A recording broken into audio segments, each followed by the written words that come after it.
In many ways, it looks like any other home. A family room, games in the closet, a spot for the computer. But this is a group home for troubled teens. And while the doors are locked, they're locked to keep people out, not to keep the kids in. While they're here, this is their home. You know, just because it's a group home, nothing's to say it's a prison. This home is operated by National Youth Advocate Program, one of 6 companies operating group homes in Franklin County. Clinical Director Robin Morris says the recent murder in Blendon Township and arrest of a group home resident has cast a negative light on a system of care that has a lot of positive value.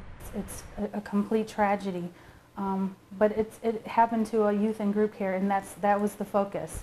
This could have happened to a kid in my neighborhood. This could have happened to a kid out here. Morris says the key to a successful group home is for staff to develop a trusting relationship with the residents. Many of the teens who go to a group home stay until they're 18 years old. They learn to live by rules and with plenty of structure. And Chief Supervisor David Lee says having the homes in a neighborhood is an important piece of the formula. They have to be taught how to interact with people outside of what their norm is. You know, some of them come to us from gangs, some of them come to us where they've never been shown how to treat somebody that's of a different race or a different gender.